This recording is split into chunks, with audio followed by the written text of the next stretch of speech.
Yo, what's going on, Lazy 8 Podcast? Dre here, along with my favorite Jody. Mustard! What? Yo, this is Kenny's time, bro. This is Kenny's time. What do you got going, bro? Bro, I know you've seen them fucking memes, bro. Like, for real. Like, you know what I'm talking about? The memes where, like, they got, like, Super Saiyan fucking Goku, and then they, like, they play Kendrick's song.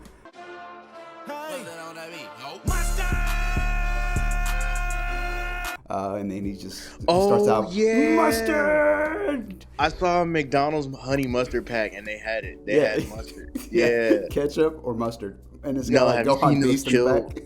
Have you seen those chill guy memes? Oh, bro, those are the best. Yeah, I'm just a chill guy. Yeah. But the reason why I say mustard is because, bro, the anime that we're going to talk about again has got me hyped. It's got you hyped. It's got me hyped. And so give me which mustard real quick for it. Say that again? Give me mustard real quick for it. Mustard! Because, man, DanDaDan. DanDaDan. Bro, we had to cover it again. You know we had to cover it again. Absolutely. Whew. I knew this is what were you about to say? No. I'm still coming off of the mustard hype. Oh my god. Hey Christian, please put a pack of mustard right next to Kendrick Lamar. Hey, like, comment, subscribe for mustard. Oh man, no, I knew we were gonna like follow up with this after the first episode. It was too much going on. I thought it was pretty good coming off of that lackluster season. Mm-hmm. So I knew we were gonna follow up with this one, and you know, I haven't come across anybody that really dislikes this anime, so I'm glad it's being received pretty well.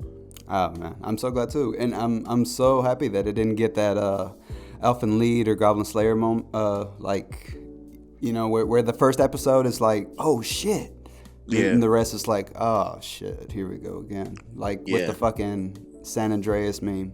Oh shit, here we go again. But let's jump straight into it. What do you got to say as far as how it's going, Mr. Drizzy? How it's going? Mm-hmm. I love it.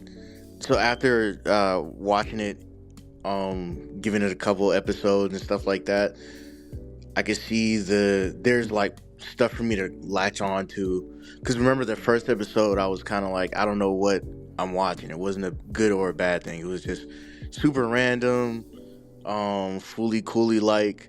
And I didn't really know what to. I didn't know if there was gonna be like some linear progression. There was gonna be some type of I didn't know what was going on. I didn't know it was gonna be like episodic and all that stuff. I didn't know what was happening. But it's definitely not episodic. There's progression in the story, and the characters. I really enjoy how the characters are written. Both of them. Well, not both of them. All of them. Okurun is just, you know, he's awkward, but I like that he's got some determination. He's starting to come around. You know, he kind of wants to train to get stronger, so he can, you know, help. What was her name again? Momo. No, I love the progression between both of them. And you know what's funny? So like the progression for Okurun is about him being like more assertive, and on her end it's like a lot more of her being like softer. That's something that I picked up on. It's like the inverse of what the two characters already kind of the vibes that you kind of get out of the characters.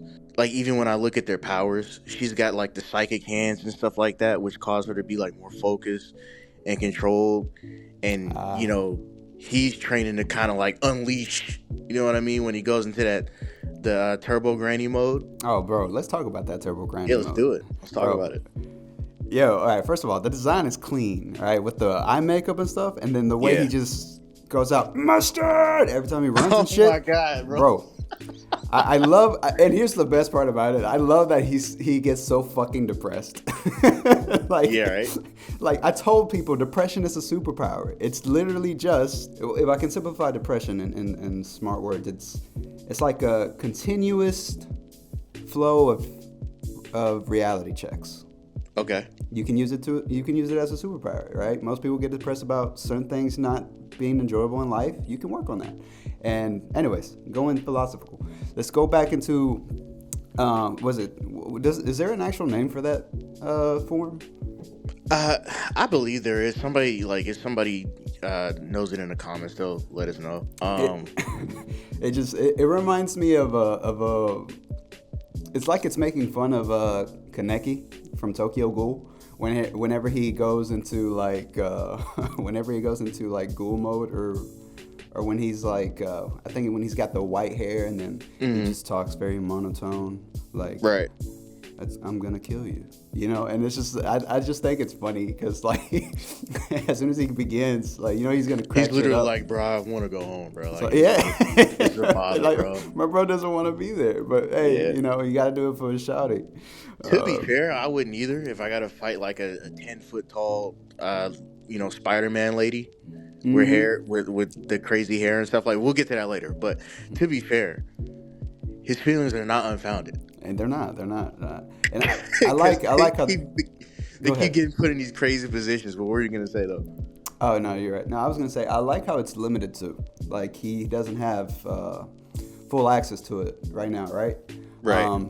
Because I think when you have something that looks OP or looks very, like, astonishing, it can go out of style very quick if overused. Yeah. Which is one of the reasons why I think Gojo is so effective in Jujutsu Kaisen, is because when he steps onto the screen, like when Fighter Gojo steps onto the screen, it's a spectacle, right? Right. But too much of that, it's gonna make it feel like so watered down. If what I'm saying makes sense. No, I mean, in JJK they literally had to remove him because so that they didn't have that effect.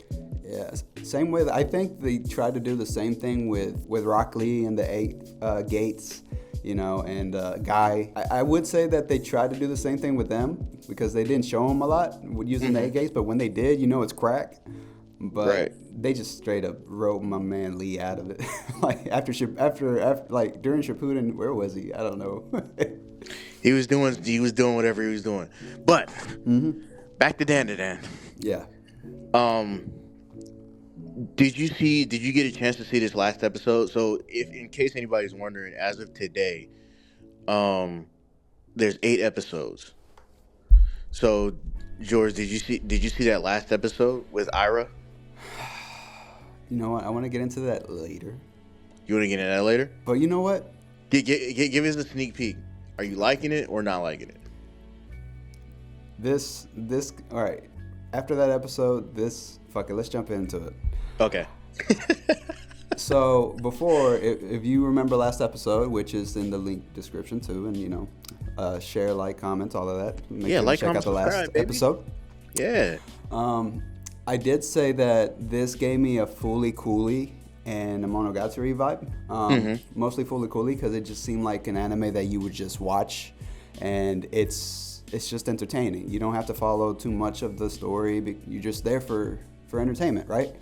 Okay. But that episode, ooh, boy, that shit caught me off guard. I was like, ain't no way these motherfuckers got me crying in the middle of the club. Oh, did you shed tears? Did you shed some man tears? Bro, for I DanDaDan? shed some tears. I was like, ain't no that scene when I forgot her actual name, but I think her name was like Silky something, Silky hair or something. The demon's name, but that one scene when she was dancing ballet, and the environment, the music. Oh my God, my heart was being torn during that whole segment of her backstory. Yeah. Oh God, and the worst part of it is, we never found out what happened to the daughter. Yeah. And ooh, man, that just it hurt my soul. But see, when I watched that, I was like, wow, there's some depth in this. There's some depth in DanDaDan. Yeah. Because first, my bad, go ahead. No. So what I was gonna say, I knew something like that was gonna happen when they started, because I think either the grandma had said something about the Turbo Granny, or maybe the Turbo Granny herself had said something. Mm-hmm. But even the Turbo Granny had death. Like the Yeah. Turbo Granny was like there was some backstory that she had that had to do with like women or something like that. Yeah. She was overlooking the spirits of all of the girls that got, and just a little warning for those that might have, how can I say this? Some reservations about harsh topics. Correct. Thank you. I'm still learning English, y'all. Sorry. But she was there to look over the spirits of the women that got violated and murdered around that area. So she would be there and she would overlook the restless spirits that were there. Right. And in turn, taking care of them. Which, by the way, Turbo Granny is voiced by Luffy. She is. Yeah. Now that you mention that. She's voiced by Luffy, the legendary voice actor. I forgot her name. God dang it. But anyways, yeah, the recent episodes showed me that this anime, there's more to it than just the spectacle of animation and the music. Because when the first two episodes came, I really thought I was very interested to see that it was just gonna kind of bring out, like, the star of the anime would be like the different monsters, the different apparitions, right? Because like the first episode was like aliens, and then a Turbo Granny Ghost, which was actually, that's actually a folklore in Japan. But then the second one had the Flatbush monster. I think that's what it's called, Flatbush. Right. Or Fleetwood Mac. Dun, dun, dun, dun, dun. Sorry, my voice went somewhere else, or my head went somewhere else. But so in the second episode, that big sumo wrestling thing, I think it's called Flatbush Monster. I think it's in, I think it was Minnesota. Is it Minnesota? But there was an alien that was reported. Hold on, let me look it up. You go entertain the guest. This is gonna kill me. All right. Yeah, like when I heard that backstory, I was like, okay, these aren't gonna be just like, I can't speak for the aliens, but like definitely the spirits and stuff like that are gonna have a deeper meaning when we come across them. And the mother that lost her child just kind of followed up with that aspect. Kind of going through that whole like backstory. This anime fleshes out characters very freaking well. They do it with the main characters in like every episode. They keep spinning the same like themes with the main characters, right? They're both awkward, then they have this emotional outburst, and they come back together, and it's all cutesy and heartsy at the end. This one was another. It was another, not layer, but it was a different side of that. It was pulling on different heartstrings, because that child was like everything to that lady. Just how it played out. I'm trying to find what I'm trying to say. They just did a great job of illustrating and tugging the emotions, one without words, because that was all. There weren't any voice lines during that. Yeah, I think it just did a great job at fleshing out the story in such a short time. And it's cool. Like they really built up Silky. I forgot her name. I'm just gonna call her Silky because I know Silky's in the name.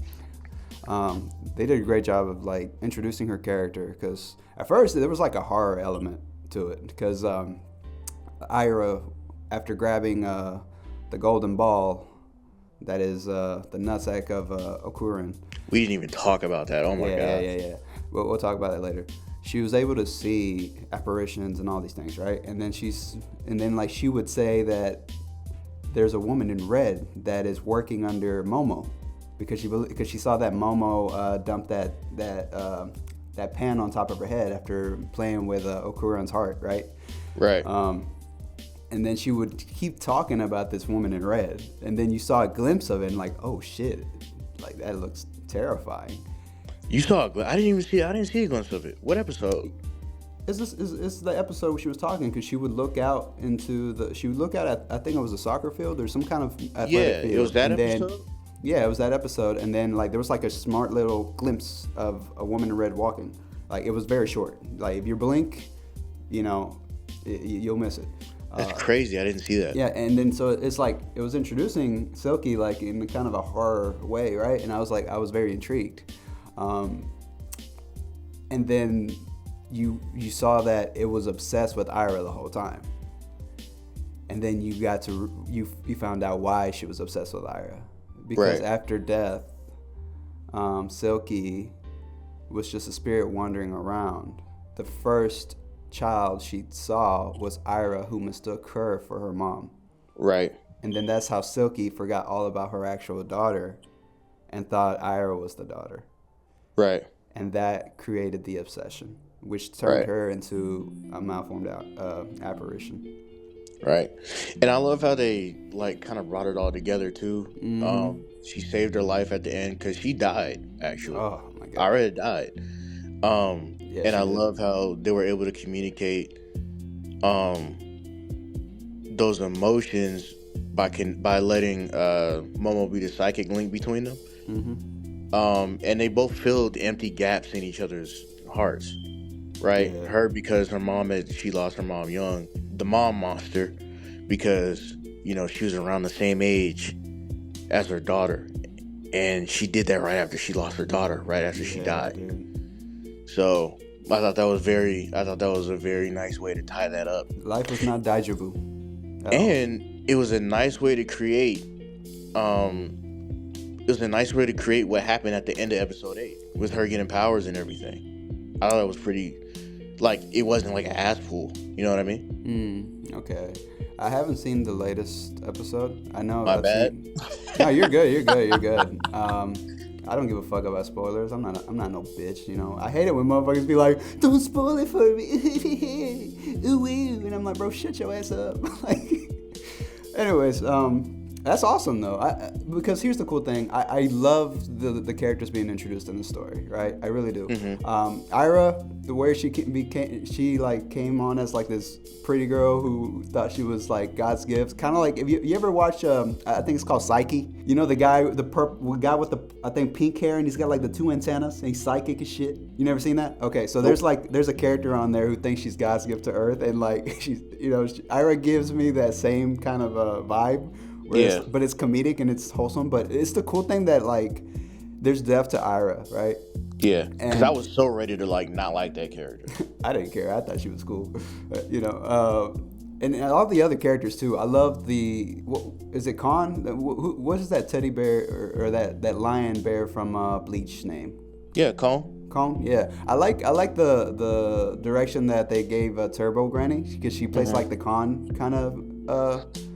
The kind of a character when she's like in that little cat, and she's actually being helpful too, which is awesome. Which is kind of makes me wonder like if any more apparitions are going to stay and be part of the crew, right? Facts. So that's really interesting and wifey window. Oh my God. Yep. Okay, I gotta bring up my girl Psyche, like Psycho, man. I'm sorry. Let's properly introduce the segment. Okay. For those of you with weak constitutions, you should leave now. I gotta get out of here. Too late. 'Cause here it comes. Mustard.